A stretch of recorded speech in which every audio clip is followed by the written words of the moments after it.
नमस्कार, हमारे IGNOU audio books channel पर आपका स्वागत है। इंदिरा गांधी राष्ट्रीय मुक्त विश्वविद्यालय सतत शिक्षा विद्यालय प्रमाण पत्र कार्यक्रम खाद्य और पोषण में प्रमाण पत्र CFN 2 आपका भोजन और उसका उपयोग। ब्लॉक 2 भोजन का पाचन और वृद्धि तथा कार्यकुशलता पर इसके प्रभाव। इकाई 7 भोजन, ऊर्जा, सक्रियता का स्तर और शरीर का वजन। इस इकाई में आप मानक शरीर वजन तथा भोजन व सक्रियता के स्तर एक्टिविटी पैटर्न से उसके संबंध का अध्ययन करेंगे। 7.0 उद्देश्य। इस इकाई को पढ़ने के बाद आप अपने आहार में ऊर्जा की मात्रा को बता सकेंगे, अपनी सक्रियता के स्तर तथा ऊर्जा की आवश्यकता पर उसके प्रभाव को जानेंगे और अपने ऊर्जा संतुलन और वजन के संपोषण को नियंत्रित करने के तरीकों को पहचानेंगे। 7.1 प्रस्तावना। इकाई 6 में आप पढ़ चुके हैं कि यदि हम शरीर की आवश्यकताओं के अनुसार आहार न लें तो हम अल्पपोषण या अतिपोषण का शिकार हो जाएंगे। आप यह जानना चाहेंगे कि इन विकारों से हम किस प्रकार बच सकते हैं। इसके लिए यह जानना बहुत जरूरी है कि खाद्य पदार्थों से मिलने वाली ऊर्जा का शरीर में कैसे इस्तेमाल होता है। इस इकाई में आप सीखेंगे कि ऊर्जा की मात्रा के आधार पर खाद्य पदार्थों का चयन किस प्रकार किया जाए। इस संदर्भ में आप शरीर की ऊर्जा की आवश्यकताओं के बारे में जानकारी प्राप्त करेंगे, जिसका संबंध आपकी सक्रियता के स्तर से है। आप ऊर्जा संतुलन और शरीर के सही वजन को बनाए रखने में इसके महत्व के बारे में जानेंगे। 7.2 आहार ऊर्जा का स्रोत। हम जो कुछ भी करते हैं उसके लिए ऊर्जा की आवश्यकता होती है। ऊर्जा की इस आवश्यकता की पूर्ति भोजन द्वारा होती है। आप इकाई 1 में पढ़ चुके हैं कि भारतीय आहार में 85 से 92% तक ऊर्जा की पूर्ति 2 तत्वों कार्बोहाइड्रेट तथा वसा डैश द्वारा की जाती है। शेष 8 से 15% तक ऊर्जा की पूर्ति प्रोटीन से होती है। आहार और कैलोरी। आहार में निहित कैलोरी का संबंध आहार सम्मिश्रण से है। तालिका 7.1 में आहार सम्मिश्रण और उसमें विद्यमान कैलोरी का संबंध दर्शाया गया है। आप देखेंगे कि जिन खाद्य पदार्थों में पानी की मात्रा अधिक होती है उनमें कैलोरी अंश कम होता है। जिन खाद्य पदार्थों में ज्यादातर कार्बोहाइड्रेट होते हैं उनमें कैलोरी काफी अधिक होती है। जिन खाद्य पदार्थों में वसा की मात्रा बहुत ज्यादा होती है उनमें बहुत अधिक कैलोरी होती है। खाद्य पदार्थों के तैयार करने की प्रक्रिया में उनमें पाई जाने वाली कैलोरी की मात्रा परिवर्तित हो जाती है। उदाहरण के लिए उबले हुए चावलों में समान वजन के कच्चे चावलों की तुलना में लगभग 1/3 कैलोरी होती है। दालों में कैलोरी की मात्रा पकाने के लिए डाले गए पानी पर निर्भर करती है। इस प्रकार खाद्य पदार्थों को पकाने से व उनमें पानी और दूसरी चीजें मिलाने से वजन में वृद्धि हो जाती है, जिससे उसमें समान वजन के कच्चे खाद्य पदार्थ की तुलना में कैलोरी की मात्रा कम हो जाती है। दाल को छौंकने में आप तेल का प्रयोग करते हैं। आपको याद होगा कि 1 ग्राम वसा में 9 कैलोरी होती हैं। अतः अधिकांश पकवानों जैसे दाल, सब्जी, सलाद इत्यादि को तेल से छौंक देने पर कैलोरी की मात्रा बढ़ जाती है। तालिका 7.1 आहार और कैलोरी की मात्रा। विवरण के लिए स्क्रीन को देखें। आप कई खाद्य पदार्थों को कम या ज्यादा तेल में तलकर पकाते हैं। उदाहरण के लिए परांठा, पूरी और पापड़ आदि पकाते समय कुछ तेल अवशोषित कर लेते हैं। इस प्रकार तेल के अवशोषण से इन खाद्य पदार्थों को कैलोरी की मात्रा बढ़ जाती है। आप भोजन पकाने की प्रक्रिया के दौरान भी कैलोरी में परिवर्तन देखते हैं। यदि पकाने की प्रक्रिया में खाद्य पदार्थों का पानी सूखकर कम हो जाए तो उनकी ऊर्जा की मात्रा प्रति इकाई वजन के हिसाब से बढ़ जाती है। मुरब्बे, जेली तथा अन्य परिरक्षित फलों को तैयार करते समय कुछ पानी निकल जाता है और शक्कर मिलाई जाती है। इनमें कैलोरी की मात्रा बढ़ जाती है। इस प्रकार पकाने या तैयार करने की प्रक्रिया के दौरान खाद्य पदार्थों के मिश्रण में भी परिवर्तन से खाद्य पदार्थ की ऊर्जा की मात्रा पर प्रभाव पड़ता है। बोध प्रश्न। 1 न्यून, मध्यम और अधिक ऊर्जा कैलोरी वाले 3 खाद्य पदार्थों का नाम लिखें। 2 ऊपर लिखे खाद्य पदार्थों के ऊर्जा मूल्य में अंतर के कारणों की व्याख्या कीजिए। 3 अंगूर को सुखाने अर्थात किशमिश बनाने से इसकी ऊर्जा की मात्रा पर क्या प्रभाव पड़ता है? 7.3 ऊर्जा संबंधी आवश्यकताएं। प्रतिदिन आपको कितनी कैलोरी की आवश्यकता होती है, यह निम्नलिखित पर निर्भर है। क. शरीर की अनैच्छिक क्रियाएं और ख. ऐच्छिक क्रियाएं।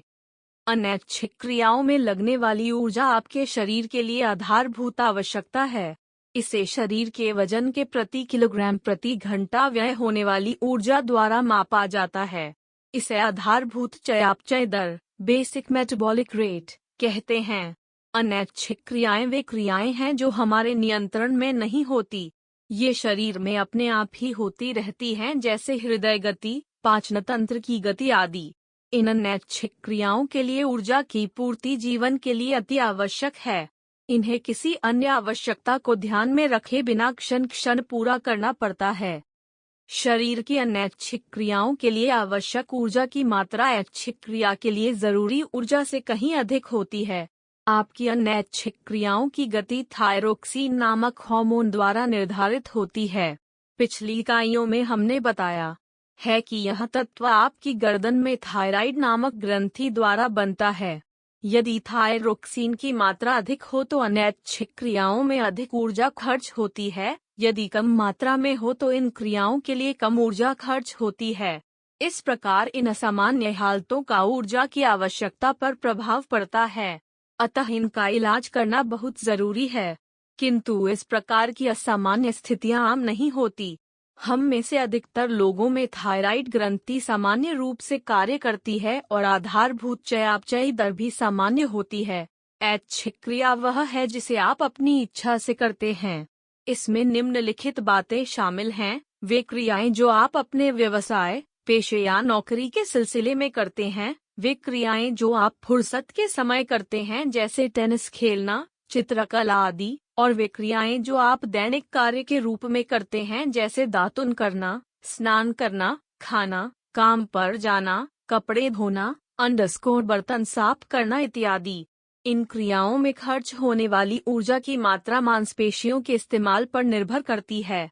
यह इस्तेमाल होने वाली मांसपेशियों के आकार, संख्या, इस्तेमाल में लगे समय और इस्तेमाल करने के तरीके पर निर्भर करती है। छोटी मांसपेशियों की अपेक्षा बड़ी मांसपेशियों के इस्तेमाल में अधिक ऊर्जा लगती है। वजन उठाने में काम आने वाली मांसपेशियों के साथ टाइप करने में काम आने वाली मांसपेशियों की तुलना करें। मांसपेशियों के तेज गति में इस्तेमाल में धीमी गति की अपेक्षा अधिक ऊर्जा लगती है। दौड़ने और चलने की क्रिया में मांसपेशियों की गति की तुलना करें। किसी विशेष क्रिया में लगने वाले समय के अनुसार उस क्रिया में ऊर्जा का खर्च भी बढ़ जाता है। उदाहरण के लिए, आधा किलोमीटर चलने की अपेक्षा 2 किलोमीटर चलने में आपकी टांगों की मांसपेशियां अधिक समय तक इस्तेमाल होती हैं। जब कुछ मांसपेशियों के मुकाबले में बहुत सी मांसपेशियों का प्रयोग होता है, तो अधिक ऊर्जा की खपत होती है। आप देखेंगे कि नाव चलाने में नाव में बैठकर यात्रा करने की अपेक्षा अधिक मांसपेशियों का प्रयोग होता है। कुछ मानसिक परिस्थितियों का भी ऊर्जा की आवश्यकता पर प्रभाव पड़ता है। यदि आप तनावग्रस्त या अधीर हैं तो मांसपेशियों की क्रिया के कारण ऊर्जा का खर्च बढ़ जाता है। याद रखें, दिमागी काम से आपकी ऊर्जा की आवश्यकता नहीं बढ़ती, क्योंकि इस काम में आपकी मांसपेशियों की ऊर्जा का प्रयोग नहीं होता है। 1 घंटा दिमागी काम करने पर 5 से भी कम कैलोरी खर्च होती है। बोध प्रश्न 5, अनैच्छिक क्रिया से आप क्या समझते हैं? 6, अपनी दैनिक ऐच्छिक क्रियाओं की सूची बनाइए। आप इनका वर्गीकरण किस प्रकार करेंगे? 7, यदि किसी व्यक्ति की ऊर्जा की आवश्यकताएं पूरी न हो तो क्या परिणाम होगा? चित्र 7.1, सक्रियता के स्तर के साथ ऊर्जा का आवश्यकता में परिवर्तन। विवरण के लिए स्क्रीन को देखें। 7.4, सक्रियता का स्तर, एक्टिविटी पैटर्न। ऊर्जा की जरूरत का अंदाजा सक्रियता के स्तर के आधार पर लगाया जाता है। नीचे कुछ क्रियाओं का वर्णन है। आप निर्णय कर सकते हैं कि आप किस समूह में आते हैं। कम श्रम करने वाले लोग, यदि आपका अधिकांश समय हल्की मांसपेशीय क्रिया में लगता है तो आप इस समूह में आते हैं। ये क्रियाएं हैं: बहुत अधिक बैठे रहना, थोड़ा सा खड़ा होना और कार्यस्थल के आसपास चलना और हल्का मनोरंजन तथा मनोरंजन के लिए तैरने का कभी कभार अवसर। अधिकांश वयस्क इस समूह में आते हैं। इस समूह में इस प्रकार के व्यक्ति हैं डैश पेशेवर और सफेद पोश कामगार, कारखाने के कर्मचारी, वे गृहिणियां जिन्हें गृह कार्य में सहायक या श्रम बचाने वाले उपकरण प्राप्त हैं आदि। अधिक श्रम करने वाले लोग। यदि आप मांसपेशियों का अधिक प्रयोग करते हैं, तेज और लगातार चलते हैं तो आप इस समूह में आते हैं। इस समूह में ये लोग आते हैं: डाकिया, पोस्टमैन, ट्रक ड्राइवर, माली, कारखाने में काम करने वाले, होटलों के बेरे तथा वे महिलाएं जो अपने घर का सारा काम स्वयं करती हैं और अपने बच्चों की देखभाल स्वयं करती हैं। ऐसे मौसम में जब कृषि कार्य कम होता है तो कृषि कार्य भी इस कोटि में आता है। चित्र 7.1 डंडा। बहुत अधिक श्रम करने वाले लोग। इस समूह में मांसपेशियों का बहुत अधिक इस्तेमाल करने वाले, बहुत तेज चलने वाले और प्रतिदिन कई घंटों तक कठोर श्रम साध्य क्रियाएं करने वाले लोग आते हैं। वे छात्र जो फुटबॉल, बास्केटबॉल, टेनिस, स्क्वैश या दौड़ आदि में श्रम साध्य प्रतियोगितापूर्ण खेल कूदों में भाग लेते हैं और प्रतिदिन कई घंटे अभ्यास करते हैं, इस समूह में आते हैं। भारी निर्माण कार्य में काम करने वाले कामगार, खान में काम करने वाले, रिक्शा चालक, भार लादने वाले, कुली, प्रतिदिन बहुत घंटों तक भारी काम करने वाले व्यक्ति इस कोटि में शामिल हैं। ऐसे मौसम में जब कृषि कार्य अधिक होता है तो कृषि कार्य करने वाले लोग इसी वर्ग में आते हैं। 7.5 शरीर में कैलोरी की मांग और पूर्ति।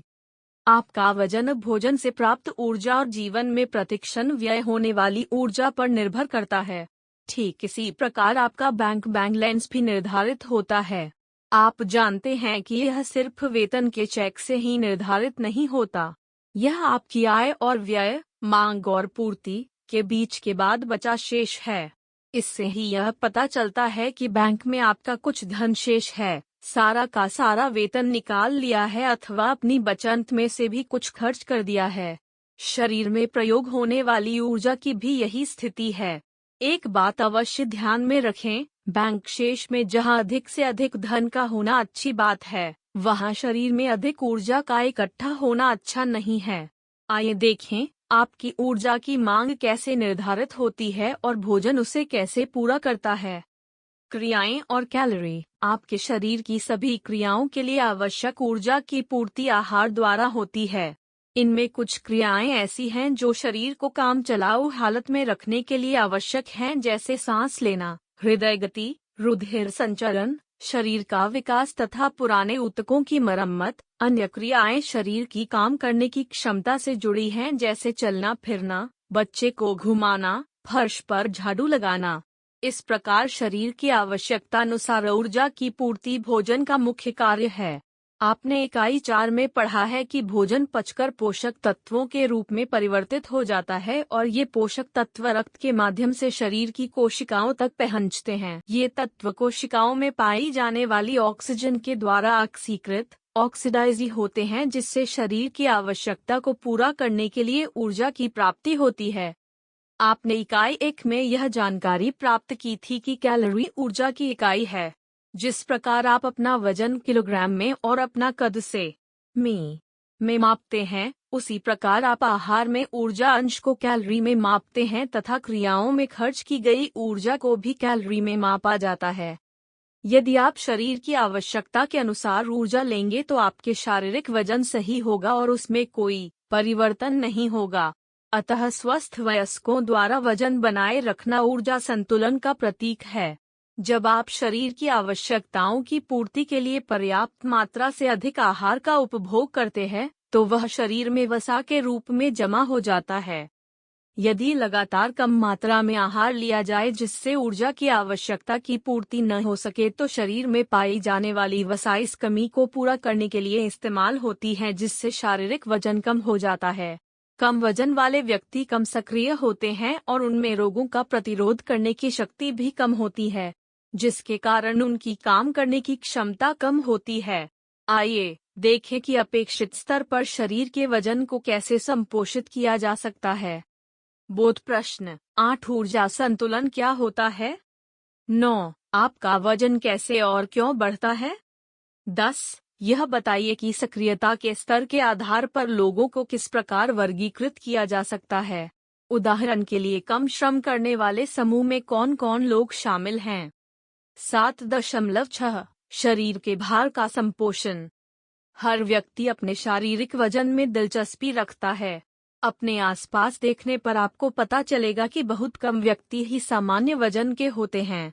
अधिकतर व्यक्ति या तो अपना वजन घटाना चाहते हैं या बढ़ना चाहते हैं। यदि आप उन व्यक्तियों की कोटि में नहीं हैं जो अपने वजन के लिए चिंतित रहते हैं तो शायद आपको आश्चर्य होगा कि वजन का ध्यान रखना इतना महत्वपूर्ण क्यों है। शरीर का वजन हमारी जीवन शक्ति, वाइटैलिटी, हमारे रूप रंग और भावात्मक जीवन पर प्रभाव डाल सकता है। वजन का प्रभाव हमारी आयु पर भी पड़ता है। अतः सामान्य शारीरिक वजन अच्छे स्वास्थ्य की निशानी है। जीवन बीमा कंपनियों ने शरीर के वजन और कद की तालिकाएं, tables for standard height and weight, तैयार की हैं ताकि इनकी सहायता से उन्हें ग्राहकों द्वारा देय किस्तों की राशि निर्धारित करने में मदद मिल सके। कम वजन या अति वजन वाले ग्राहकों को अधिक जोखिमपूर्ण समझा जाता है, अतः उन्हें प्रीमियम की अधिक किस्त देनी होती है। इस प्रकार हमारा वजन अप्रत्यक्ष रूप से हमारी वित्तीय स्थिति पर भी प्रभाव डालता है। सामान्य वजन। हमारे सामान्य वजन को 3 बातें प्रभावित करती हैं। ये हैं आयु, कद और शरीर की बनावट। 25 वर्ष की आयु तक शरीर निर्माण की प्रक्रिया पूर्ण हो जाती है और साथ में वजन सामान्य स्तर तक बढ़ जाता है। इसी वजन को बनाए रखना लाभदायक होता है। यदि 25 वर्ष की आयु तक आपके कद के अनुरूप आप मानक वजन प्राप्त कर लेते हैं तो आपको उसके बाद वजन बढ़ने नहीं देना चाहिए। जब आपकी आयु 40 वर्ष की हो तब आपका वजन 30 वर्ष की आयु के वजन के बराबर होना चाहिए। इससे आगे के वर्षों में भी यह बात लागू होती है, किंतु आप देखेंगे कि कुछ एक पुरुषों और महिलाओं का भार 35 या 40 वर्ष की आयु के बाद आधा किलो प्रति वर्ष की दर से बढ़ता रहता है।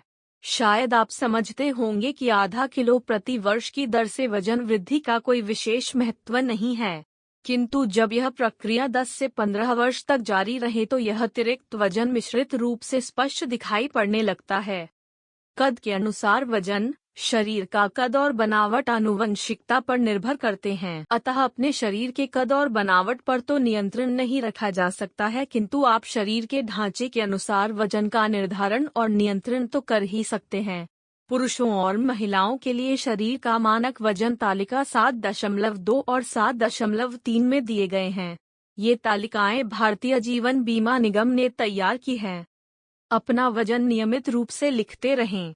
अपने शरीर का वजन देखते समय 3 बातों का विशेष ध्यान रखें।